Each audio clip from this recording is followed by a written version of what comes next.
Reincarnation. The idea that we return to another body after the death of our current body has fascinated humanity since the beginning of time. It raises arresting questions. What is life? What is consciousness? Is there a biological base of consciousness? It's the kind of question that we cannot address from a scientific point of view. Is birth really the beginning? It's one of the more difficult questions from either from a scientific or a philosophical standpoint. Is death truly the end? Presumably, everyone has had past lives. New discoveries from the frontiers of consciousness studies. You cannot reduce mind consciousness to brain activity. Near-death experiences. Consciousness separates from the body and goes over the body. And past life memories research. There is some entity that carries on. Are shedding new light on the way we look at life.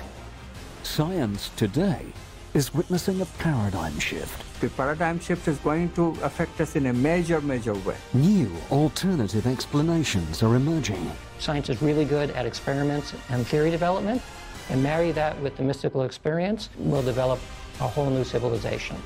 Could it be that now, finally, we are closer to understanding the timeless mysteries of life, death, and reincarnation?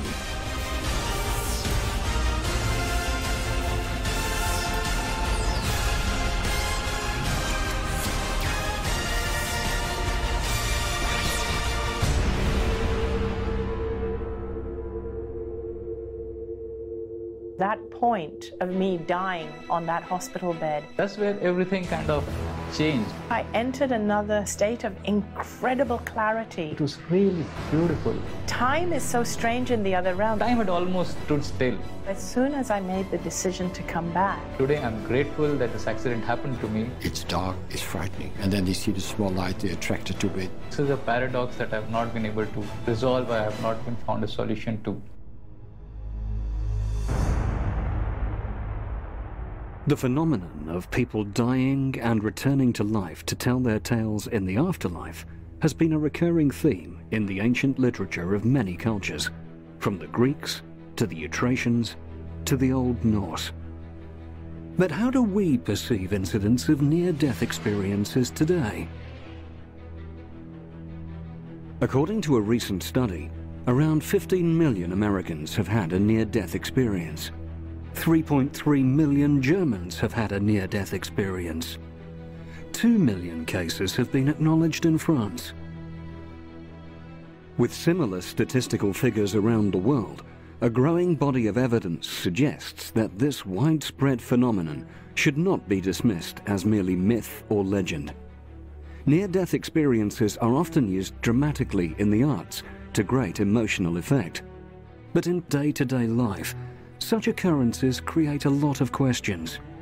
Questions that are crucial in furthering our understanding of the phenomenon we call life. How does the science of our times validate such incidents? How does it explain them? Is it really possible for a person to remain conscious when medically unconscious, or even proclaimed dead? In 1969, Dutch cardiologist and scientist Dr. Pim van Lommel, then a young cardiology intern, witnessed an unconscious cardiac arrest patient being revived after nearly 4 minutes of complete absence of life. We resuscitated him successfully, so after a spell of about 4 minutes of unconsciousness, he regained consciousness, and we as a resuscitation team, and I was the attending doctor, we were very, very happy. The patient was extremely disappointed, and he told me about a tunnel and a light and the beautiful colors, a beautiful landscape.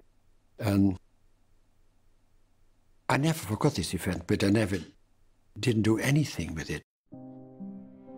In the years that followed, Dr. Lommel worked at the Rheinstadt Hospital, Arnhem, where he was confronted with death almost every day.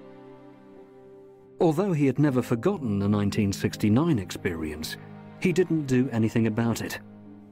But this changed in 1986, after he read a book about near-death experience by George Ritchie called Return from Tomorrow.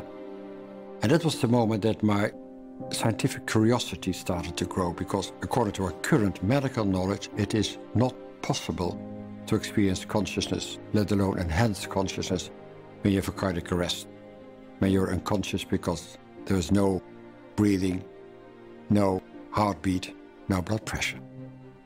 So that was the reason that we started with some other scientists a prospective study in the Netherlands. We had 344 consecutive patients who survived cardiac arrest in 10 Dutch hospitals. We had a first interview within several days of resuscitation, as soon as they were more able to respond to our questions. And we found that 18% of those patients who survived cardiac arrest had memories of a period of unconsciousness, who had a near-death experience. What exactly is a near-death experience? Or rather, what happens during an NDE?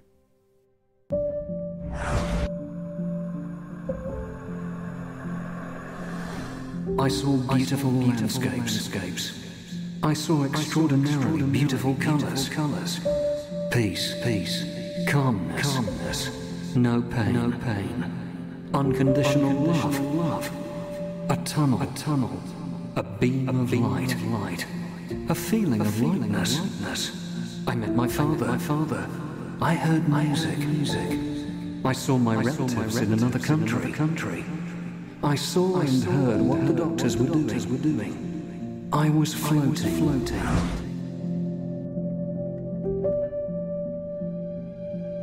These are the words and descriptions given by emotionally charged patients after their near-death experience. In the absence of any scientific structure with respect to near-death experiences and out-of-body experiences, it has been a challenge to validate these experiences. Improved survival rates because of modern techniques and resuscitation have led to more and more people coming out and sharing detailed accounts of their experiences. The absence of a frame of reference for these experiences, as well as their subjective nature, has led bold researchers to look beyond the obvious and question the very basics of our understanding about how science views such phenomena.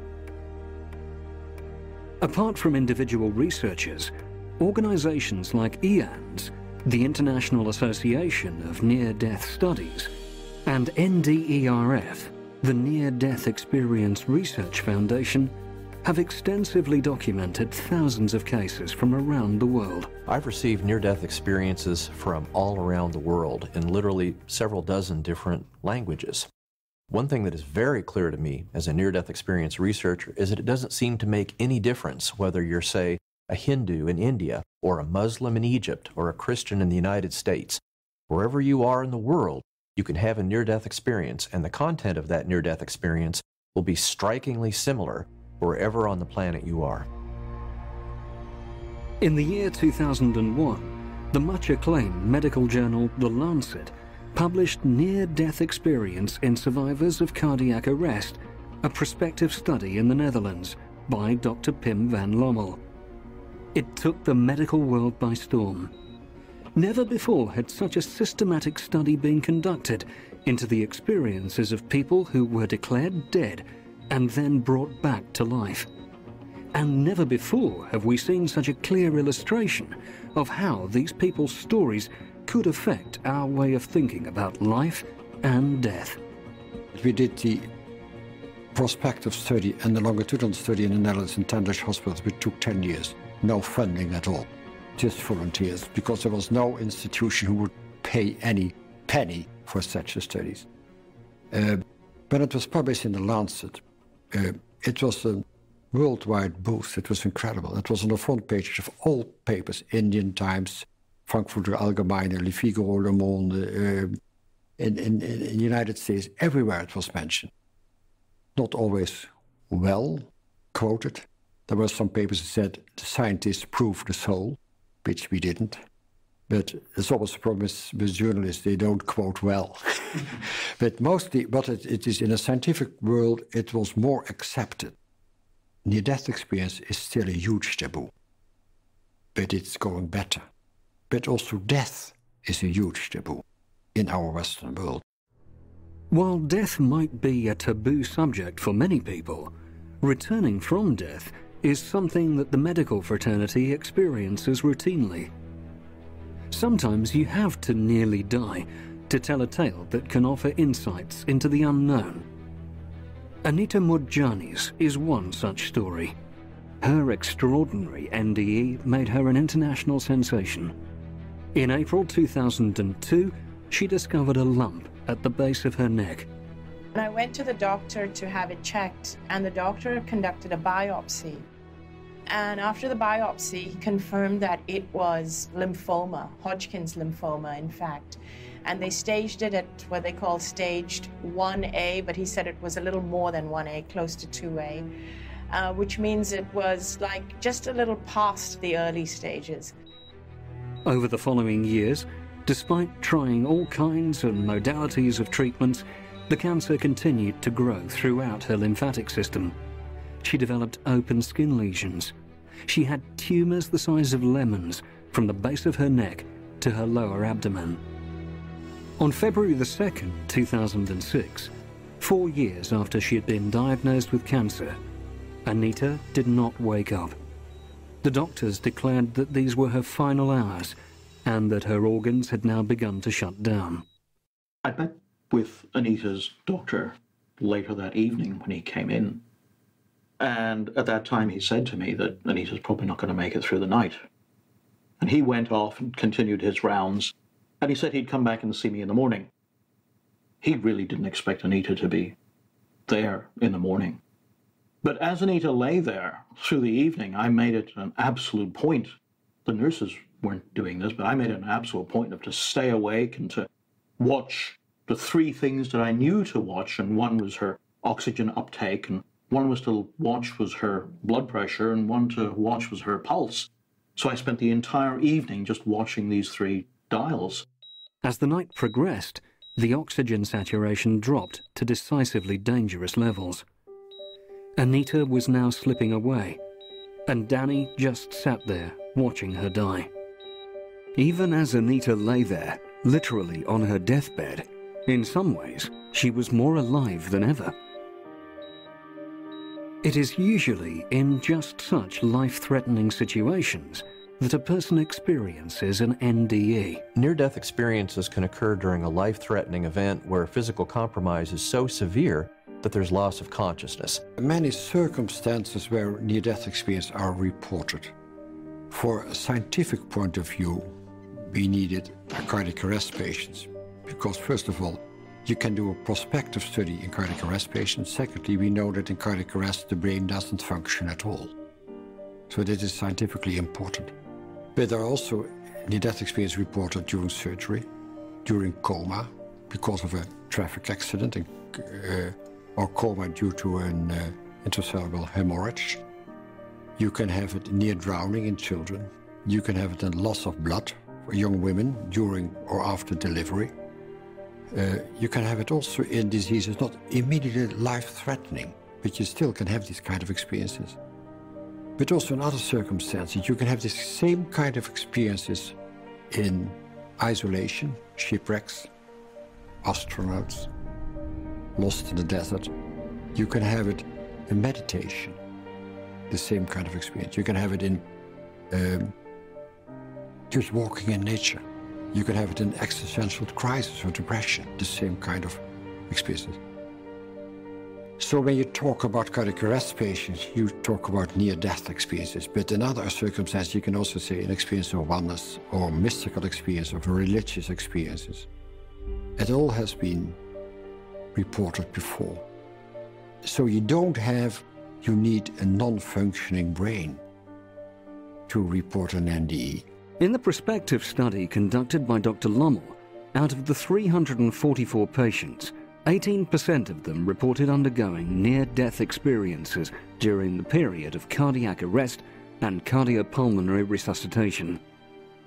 Research shows that NDEs due to accidents are most common. One typical accident-related NDE case is that of Atul Deshpande, but it was no ordinary auto accident. I joined the Air Force in '91, And I went into the fighter stream. I flew MiG-21s, then I flew MiG-27s. And I flew them for about 8 years till I had my accident. Atul, a fighter pilot in the Sea Flying Squadron of the Indian Air Force, had an NDE when, during a routine sortie, his combat jet spun out of control due to technical failure, and he was forced to eject out of the plane. No amount of training that he had gone through prepared him for the real experience. There are a lot of checks and balances, and a lot of effort goes into ensuring that you are prepared or you have logically thought through everything that can go wrong, including the experience of dropping us from an helicopter into a lake, so that you know you have gone through almost everything. But it's a logical and it's a mind-interpreted thing. It is not an experience. The experience of an air accident or an experience of something is something that you live through. It's just that you have prepared for it, but you are experiencing it first time. On the 8th of September 1998, Atul was not supposed to fly. He was called in to replace a sick pilot. Reluctantly, Atul agreed to carry out the routine sortie that he had done a number of times before. I was supposed to drop a bomb on a range. Generally in the Air Force you have these ranges where you go practice bombing, so that in case of an eventuality, in case you're going into war, you have practiced how to drop a bomb. So that is what I was supposed to do that day. There was nothing out of the blue, or it was just a normal routine sortie that I would have done so many times before in my life. It was just you go over a range, standard procedures are there. I had one more person. Fighter aircraft tend to fly in groups, so we were 2 of us together. I was the lead for that mission, and we were supposed to drop our bombs and come back and land. I went, flew in, I rolled into the dive. Everything was beautiful. You had to drop at a certain height. So I said, okay, the height was coming. I pressed the trigger and I pulled out. And just as I was coming to the horizon, the aircraft yawed. Now, a fighter class of aircraft doesn't yaw, especially at those speeds. And that's where everything kind of changed, because we have onboard computers, and the yaw lasted 125 milliseconds. But I remember my legs moving, trying to counter the yaw with the rudder. And even today, so many years down the line, I remember vividly that moment of yaw. I can see it. And then the aircraft flicked and went into a spin. Right at that point, Atul left his body, and from a point outside, he perceived his body ejecting out of the plane. He remembers vividly that he did not take the decision to pull the ejection lever. I do not have any conscious memory of taking the decision to eject. Now, as a pilot, you're trained to eject.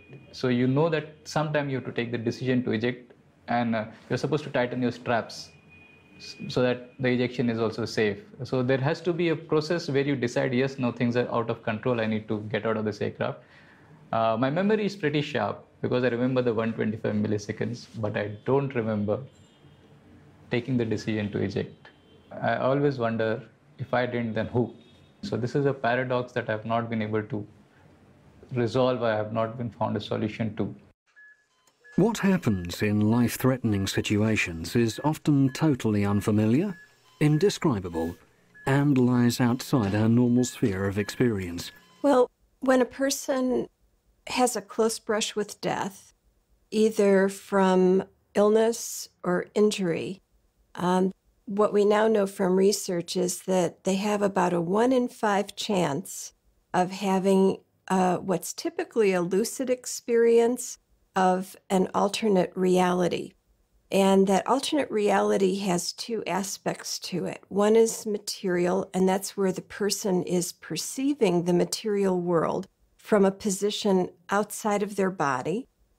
And the other is transmaterial, and that's where the person is perceiving and maybe interacting with environments and entities that are not of the material world. In both their individual NDEs, Anita and Atul experienced a feeling of peace and fearlessness.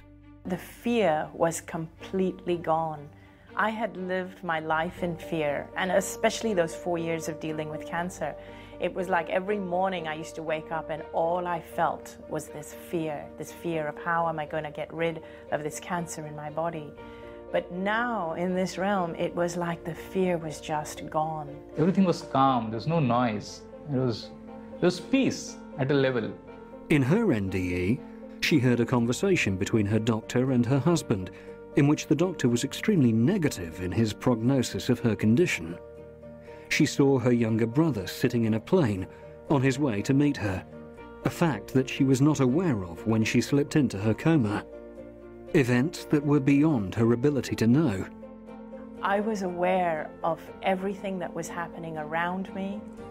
I was aware of things that were even being said outside the room of where I was.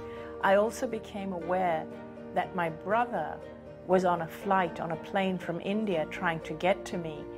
And I was aware that he wanted to get to me before I was dying. And I clearly remember feeling that I need to stay alive. In their NDEs, both Anita and even Atul became aware of another reality, contrary to the physical one that we know. It was just so blissful and so peaceful. And I felt this incredible lightness, just very, very light. And the pain was gone. And I just never felt so beautiful before. I just never recall ever feeling that. And also the love that I felt. For the first time, I felt like I was loved just unconditionally, just because I existed. It was really beautiful. It was one of the most beautiful sights I've seen in my life. And I could see my aircraft spinning like an autumn leaf. It was really beautiful. Everything was calm. There was no noise. It was peace at a level. And I could just see the aircraft fall like autumn leaf, and then it dropped and it burst into flames. For many people, the overwhelming feeling of peace, joy and bliss constitutes the most remembered element of their experience. The intense pain of the trauma is suddenly completely gone. And a lot can happen during that period where the person typically feels absolutely peaceful and calm. The person typically has 360-degree global vision. They also can both see and see through solid things like walls. So there's some unusual aspects to their perception in this state. But things typically appear as they normally do, like blue looks like blue, and people are recognizable. But people do sometimes say that in this state, they're not exactly seeing the way they do with physical eyes. It's more like they're perceiving energy patterns. But not all NDEs are pleasant, peaceful, or calming. About 15% of the patients with a positive near-death experience have a frightening period when they are in a dark room. To their horror, they sometimes find themselves pulled deeper into darkness. The experience is devoid of positive emotions and later stirs profound feelings of guilt. It's dark, it's frightening, and then they see the small light, they're attracted to it, and they describe it as a tunnel. But perhaps only 1 or 2% of those people go down in this dark room, and they have experiences like what is written by Dante in the Hell, Divina Commedia, Divine Comedy. And he must have had an NDE as well, Dante, because he can describe exactly what people can perceive in this hellish environment. When they come back, they are feeling guilt that they were there because of Christianity, because of the church. Terrifying NDEs may produce long-lasting emotional trauma, but coming to terms with this experience may eventually bring a positive change.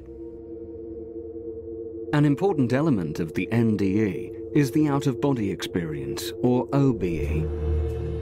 The OBE begins with a patient's sensation of consciousness leaving the physical body, accompanied by some fear, and followed by an attempt to return to the body. They often feel liberated and amazed at the sight of their lifeless or seriously damaged body. The most common vantage point is from the ceiling, and because of this unusual position, some people initially fail to recognize their body. They experience their new weightless body as a spiritual or non-physical body that can penetrate solid structures. It is impossible for them to communicate or touch others who are present. To their utter amazement, they go unnoticed, even though they can see and hear everything. OBE is of scientific importance because doctors, nursing staff, and relatives can verify the reported events as narrated by the experiencer. One of the most famous cases is also from our study. Well, the 44-year-old man who was found in a meadow by some passers-by, and they didn't really start resuscitation. They did some pressing before the ambulance came. After admission to the coronary unit, he received artificial respiration with a balloon and a mask, as well as heart massage and defibrillation. While intubating the patient, the nurse discovered that the patient was wearing dentures in his mouth. The nurse removed the upper denture and put them on a crash cart. After approximately 90 minutes, the patient had sufficient heart rhythm and blood pressure, but he was still in a deep coma. He was in coma for 1 week. Then he regained consciousness and was transferred back to the cardiac ward. He was just there. Then the nurse came in for medication, and he saw the nurse and said, "You were the one who took out my dentures. You know where my dentures are." And you could explain exactly what had happened. He could explain the small room where he had been resuscitated. He came in coma without any breathing, without any blood pressure. Deep, deep coma. He could describe the appearances like the doctors and the nurses, also the nurse who were there. And he said he had seen everything from a position out and above his body. He could describe details were impossible to see from the position where he was lying. And he was very impressed with it. The nurse was impressed as well, because the nurse knew that this all happened when this patient was in deep coma and in the course of resuscitation. So that's another proof that you don't see with your eyes at this very moment, because you're not in your body. Interestingly, among the reported cases of NDEs, there are numerous cases of blind people seeing and deaf people hearing. People that are blind, include even those born totally blind, have described highly visual near-death experiences. I interviewed a lady named Vicky who was born totally blind. In 1951, Vicky was born extremely prematurely after a pregnancy of only 22 weeks. She was immediately placed in a very primitive incubator and administered 100% oxygen. Such a high concentration of oxygen led to complete damage of her eyeball and optic nerve. Vicky's much publicized NDE has been a subject of debate among skeptics and researchers alike. She was hurled out of her car in a traffic accident in 1973 and suffered multiple fractures to her basal skull and severe concussions, which left her in a coma. That is when she experienced an NDE. When you're born totally blind, vision is unknown and unknowable. You simply cannot explain vision to somebody born totally blind in terms of the remaining 4 senses. It's impossible. Vicky had a bad auto accident when she was in her early 20s, and the first time in her life that she saw herself was when she had a near-death experience in the hospital emergency room. In the emergency room, she was able to see from a position above her body. There, above her body, she was immediately horrified. Vision was new and unfamiliar, and something she simply had no prior life experience with. But only when she calmed down did she become aware that that body down below her was her. She was able to correlate the feel of her long hair, and interestingly, the feel of a ring that her father had given her, which he'd only known during her whole prior life by a sense of feel. Now, she was able to see it with vision and understand indeed that was her down below, and that was the beginning of her very detailed, and if you will, typical near-death experience. Could Vicky's observations have been a figment of the imagination? Without a functioning cerebral cortex or any sensory perception, it's difficult to see how. Blind people from birth who even don't have pictures in their dreams can have perception from a position out and above the body during NDE. For the first time, they have perception. People who can't hear know what is said. It's a kind of thought transfer. It's not hearing, but they know, because when you say something, you first think it. So they know the thoughts of people. Such cases are forcing scientists to consider new ideas about the relationship between consciousness and the brain. With our current concepts, you cannot explain near-death experiences. So we have to change our concepts.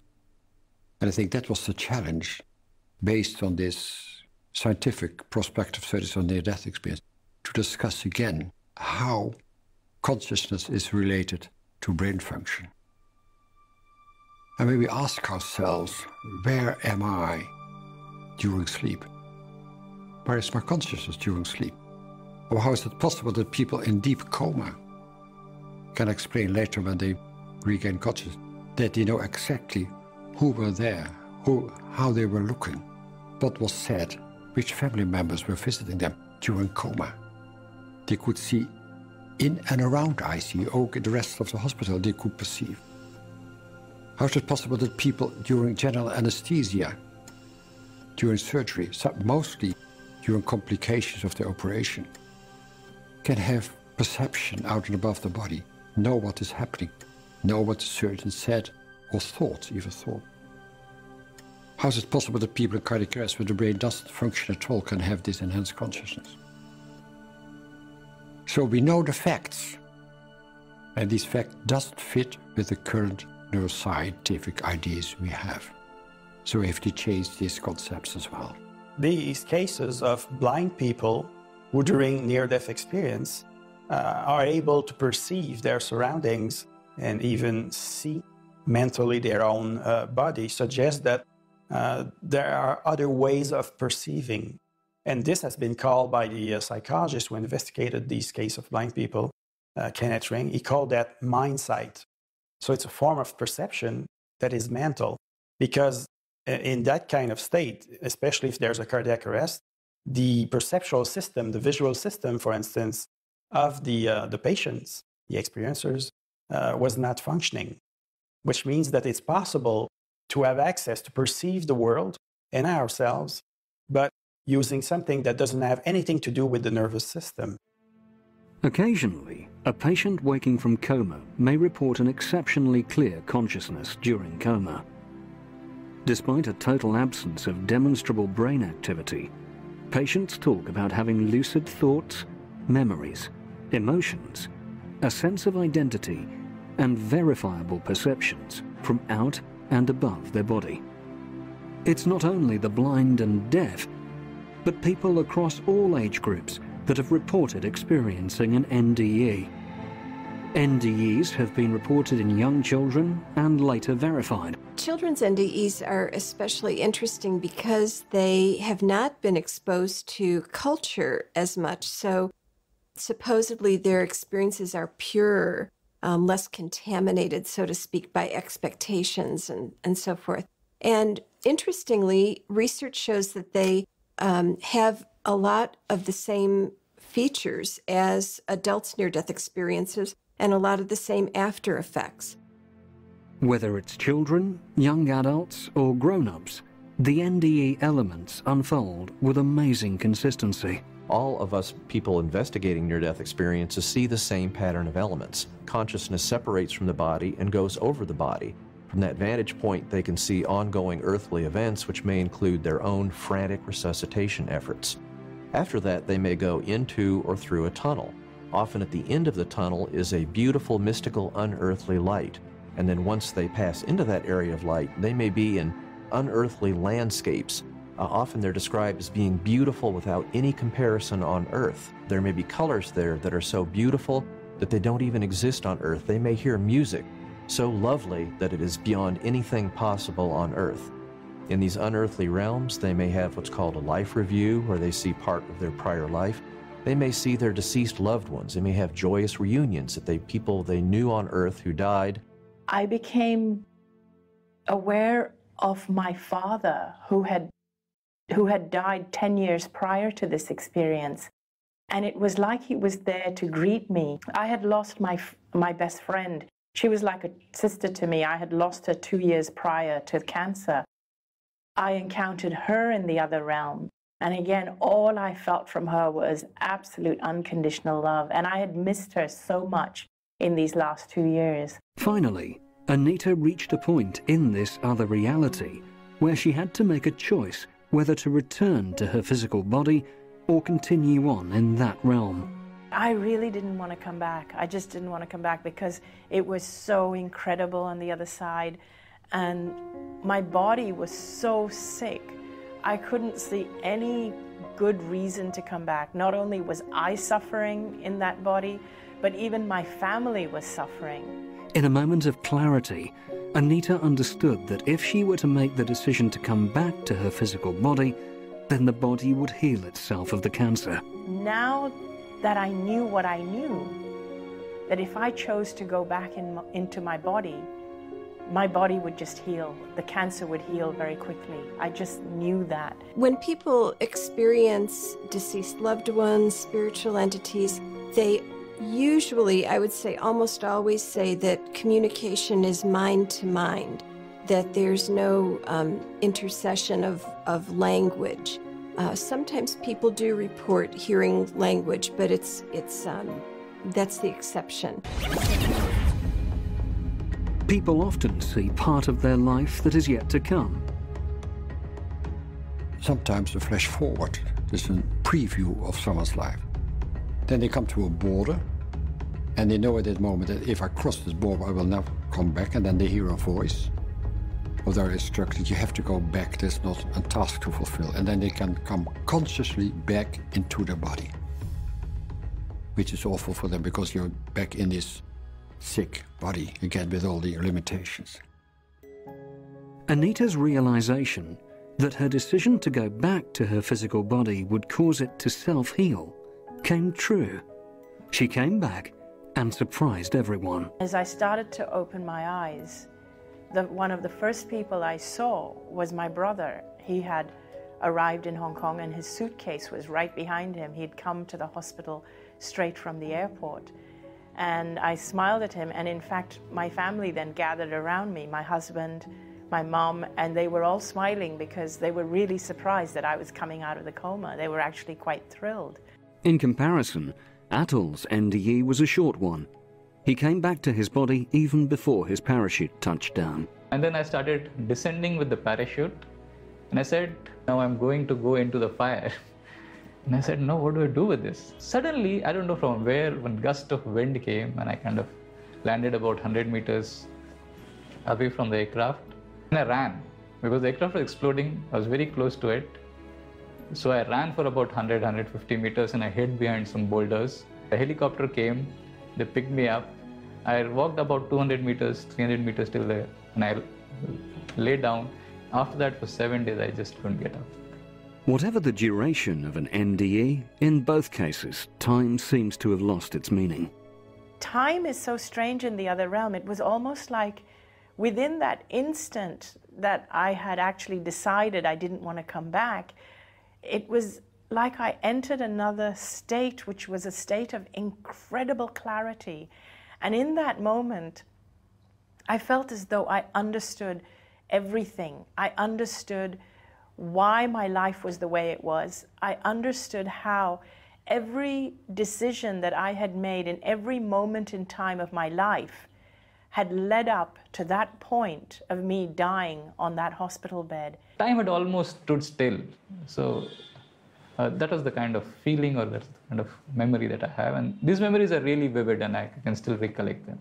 In near-death experiences, people say that time really loses meaning. It does not exist in that experience the way it exists in material existence. But there's this paradoxical thing where at the same time that they say that everything happened at once, they also say that things did happen in a kind of a sequence. So this is just one of the many paradoxes that makes these experiences really difficult to understand from our perspective in the material world. Over the next few days, Anita's story started to come out as she started talking about her experience. Although still very sick physically, Anita felt euphoric after her NDE. When the doctor came in about 3 or 4 days later, and he felt that the tumors had gone down by about 70%, he was really, really like in total shock and surprise. He didn't even know what to write in my medical records, and he actually said that. He said, He said, "Your case is amazing. I don't even know what to put in your medical records." And it was almost as though he made the gesture that he wanted to throw my records into the bin, as though he doesn't even know how to move forward from here. So he thought the best thing to do now was to just keep running more tests to see where my body was at in terms of the cancer. I think what's also remarkable about Anita and her incredible healing following her near-death experience is that we've seen other people that have had near-death experiences that had astounding and from time to time, in my opinion, medically inexplainable healing. It really makes you wonder about some of these things that go on in near-death experiences. In fact, sometimes people are aware during their near-death experience that they're going to come back healed or will recover rapidly, and almost invariably that's actually what happens. Atul's recovery played out a little differently, but with an amazingly similar conclusion. At first, his injuries were not apparent, but as they started to surface over a span of almost 2 years, the doctors declared that he would live a highly handicapped life and that he would be unable ever to lift more than 2 kilos of weight. So at the end of 2 years, they knew exactly what all was wrong. I had a lot of L1, L2, L3, L4, L5, had problems there. I had some problem in D1, D2, I had a burst fracture, I had some damage in the disc. I had about 3 discs were damaged between L1 and L5, I don't remember now where. And that said that I can't lift more than 2 kgs of weight, and they said my life will be downhill from there, so they said we wish you luck. And they said smile whatever happens. But thank God they said smile, because I smiled and everything changed. Today I can lift about 22 kgs. In both cases, the doctors were astonished and refused to acknowledge something that medical science could not explain. It's such a problem for most physicians to accept that there is a kind of spontaneous healing. There are no publications about spontaneous healing because you need more cases to do statistical analysis, and the problem is these kind of cases are never collected together. What is it that astounds the medical fraternity? Skeptics put forward various physiological and psychological theories to explain the phenomenon of NDE. Many scientists assume that an NDE is caused by oxygen deficiency in the brain. Others believe psychological reactions, such as fear of death, play a role. Although NDEs occur in extremely diverse circumstances, they are most frequently reported after severe impairment of brain function. Well, there have been a lot of explanations, especially in the time that there were just retrospective studies. People thought it is due to anoxia, lack of oxygen in the brain. It's just the end of the functioning of the brain, and you get all kind of strange aspects of your consciousness. But we know now by these prospective studies that the brain doesn't function at all. It's not in the first or last seconds of unconsciousness. It's in the middle of the period when there are no brain stem reflexes, no body reflexes. Nothing except the EEG is flatline. So it cannot be anoxia of the brain. Then you have a side effect of medication. We found in our study that whatever medication they got didn't make any difference. When you are in coma for 3 weeks and artificial respiration, you have a lot of medication. Didn't matter at all. Or for other people who regained consciousness within 5 minutes. So also the side effect of medication we could exclude. Since the beginning of NDE research, there have been repeated claims that an NDE is an hallucination. Could NDEs be mere hallucinations? The answer, absolutely no. Reason is a hallucination is an unreal, that's why it's called hallucinatory experience. And yet, when you look at near-death experiences, when they have that out-of-body experience and can see ongoing earthly events, and about 45% of near-death experiences describe this, in that out-of-body experience, what they're seeing of ongoing earthly events, even if it's geographically far from their physical body, is almost always absolutely accurate, even down to the finest detail. They're absolutely not hallucinatory or unreal experiences. Some psychologists maintain that the content of an OBE is simply a combination of memories, fantasies, lucky guesses, and expectations. There's some skeptical arguments that basically say what they saw when they had an out-of-body experience was a lucky guess. They had that gap of unconsciousness, and then the memory just simply recreated what they thought would have happened. That would make sense if their out-of-body observations during a near-death experience were very often wrong or unreal, and you almost never see that.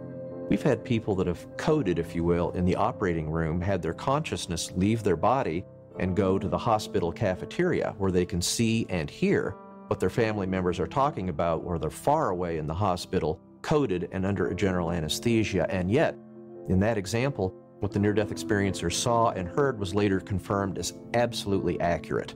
That is impossible for that to be a fragment of memory or a lucky guess. And there are literally scores of near-death experiences all finding the same thing. Even if the out-of-body observations are far, far from the physical body, far from any possible sensory awareness, what they see and what they hear, when they go back to verify it later, is essentially always accurate, even down to the finest details. It has also been alleged that NDEers tell deliberate lies to look interesting or to impress others. Never met a person who tried to fraud me. Because the moment you see a person and try to find words for such an emotional experience, you know it's true. I've never met a person who tried to fraud me. Never, never. And that's enough. I think, why should someone try? I don't understand why should someone try to fraud me. So I never met a person who tried. It's just a theoretically approach by the skeptics. Within 5 weeks of her NDE, Anita was discharged from the hospital. In total, I was in the hospital for 5 weeks after the near-death experience. And although my body felt physical pain while I was still recovering, because they were doing biopsies and tests, and also because they were constantly injecting me with different things, with drugs and all kinds of things. So I did feel pain, I did feel reaction, but inside of me, I knew that I was going to be fine. For Atul, the road to recovery took almost 10 years. First time I could sit up without a backrest was 2008. So it was about a decade, between 98 to 2008. Being conscious and alive, even at the time when their bodies were almost dead, changed Anita and Atul forever. Like most NDEers, they developed a more compassionate and calm demeanor. And so people come away from the life review often with a sense of that our lives have purpose, and that the purpose is to advance in our capacity to love and to treat other people in loving ways. I really noticed that I had become a dramatically different person.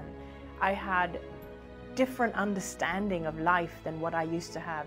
Prior to my near-death experience, I used to live in fear. I used to always work hard at being something, at doing something. I always worked hard at being liked, at making friends. Now, all those feelings of needing to do anything were gone because there was a realization that all I had to do was be myself. I realized that I am a spiritual being no matter what I do. We all are. We're spiritual whether we realize it or not. I have become more spiritual. I have, although I may not be able to define what is spirituality, but compassion, yes. There's a lot of charity that I do, and it is not the charity that gives you a tax refund. It is a kind of charity where the left hand doesn't know what the right is doing. I've really gone out, helped people, changed people's lives, and this is just because I thought it is my, I will not even say it's a duty. I just knew I had to do it, so I did it. That's all. I will not say it is compassion. I would just say that you just think that everything is, what else is there to do? This is what you're here to do anyway. So it's that kind of a frame of mind. Anita and Atul now continue to live their lives with the knowledge that the death of the body is not the end of a person. Their experience suggests that consciousness can and may exist even without the body. Well, the main conclusion from study of near-death experience in patients who survive cardiac arrest is that it is not possible to accept current, never-proven hypothesis that consciousness is a product of brain function, because the brain doesn't function anymore and people have an enhanced consciousness. The different approach must be that there's a continuity of consciousness, that death, like birth, is just an altered state of consciousness. It's always there. Consciousness there's no beginning to consciousness, and consciousness never comes to an end. It often takes an NDE to get people to think about the possibility of experiencing consciousness outside of the body, and to consider that consciousness, or the source of consciousness, always has been and will be. Could it be that this source of consciousness, that we may call the soul, will exist forever, and death, as such, does not exist? Is it possible for consciousness to return in a new body? The soul should not only be able to exist separate from the body, but also be able to move from one body to another. Is there any evidence of this? Join us next time as we dive even deeper to unravel the mystery of reincarnation in our exploration of past life memories.